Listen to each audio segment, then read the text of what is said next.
Welcome to Note-Taking Part 2. In our first webinar, we went over the importance of establishing good routines outside of class for reading and studying the subject. In this webinar, we will focus on the elements of taking notes in class and look at a strategy for connecting your in-class notes with those you take outside of the classroom to create a comprehensive tool for test preparation. Throughout the process of taking notes, we are concerned with identifying the gaps in our knowledge and filling in the holes to create connections. In our first webinar, we went over the concept of active reading. When talking about note-taking in the classroom, we need to understand active listening. The key to understanding active listening is to ask what it looks like and how it feels. Think of a time when you were completely engaged in a discussion, or perhaps a time you were totally engrossed in a presentation. What was your body doing? Were you sitting up and leaning in? Were you engaging by asking questions or taking notes? Active listening, just like active reading, should engage the senses and is a whole body experience. Active listening is a behavior, and because it is behavior, it is observable. The first and largest mistake many students make is not being thoughtful about their location in class. Success in the classroom can be related to your location, with more successful students sitting toward the front of the class. Why might this be? The closer you sit to the front, the higher the level of social pressure to engage with the professor. Sitting closer to the professor pressures students to ask questions, make eye contact, and generally act more alert and engaged. Other behaviors that are related to in-class note-taking include actively looking for possible gaps in your understanding, specifically as they relate to your out-of-class notes, as well as planning the structure of your notes. Making sure you know how you will organize what you write down, and relating it to any notes you took outside of the class is important. Note-taking is a process, and process is defined as a systematic series of actions directed to some end. Good note-taking involves understanding the system that works for you, constantly and consistently evaluating your notes to determine any gaps in understanding, and engaging with your notes before, during, and after class. If you are the type of student who takes your notes in class and then saves them for right before the test, you are not setting yourself up for success. Remember in the last webinar, repeat to remember.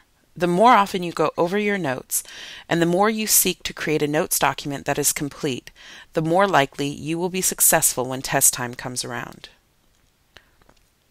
Some tips and tricks to keep in mind as you develop a good note-taking plan include combining your out-of-class notes with your in-class notes to create a document that will be a comprehensive test preparation guide. After you have taken notes while you are studying, identify the concepts you do not understand and focus on those when you get to class. Write a lot, but don't be concerned if you can't write at all. Remember, the lecture is just one part of your note-taking process, and if you miss something, that is a great opportunity to talk to the instructor, go back to the book, or work with a classmate to understand what you missed. Review your notes often to identify when you miss something and what you need to fill in later. Don't forget to ask questions. If you don't understand something, or if you missed a concept, chances are that someone else has the same question. Be brave and engage with the instructor. And don't worry about your notes looking beautiful, because a great way to repeat the information so that you remember it is to rewrite your notes. When working on becoming a better note-taker, it is important to watch out for potential potholes that you could fall into. Don't wait to reread or review your notes. Note-taking should be something you do on a daily basis, and it's not just about taking the notes, but it's also about rereading and rewriting them to find the gaps in understanding. Beware the PowerPoint. Many instructors use PowerPoint, and there are lots of ways for students to misuse these tools and get into trouble. If your instructor has a lot of information on the PowerPoint, you might be tempted to not take your own notes, and this allows you the opportunity to check out of the lecture. Don't do this. Likewise, if your instructor doesn't put much on their PowerPoint and you don't take your own notes, you're going to be in trouble later. If you have an instructor who uses PowerPoint, use the slides to help you organize your notes around the concepts they go over, but do not forget to take your own notes.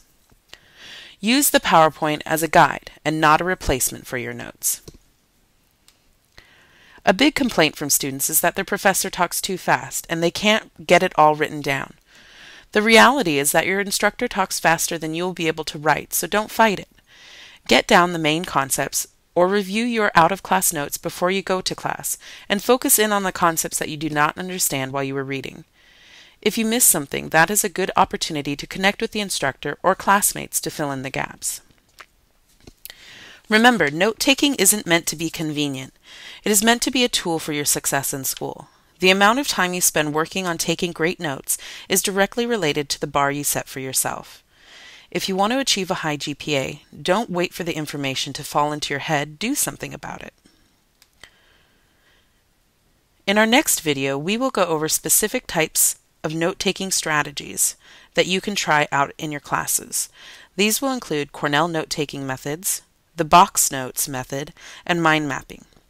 Find the strategy that works for you, and you will find success.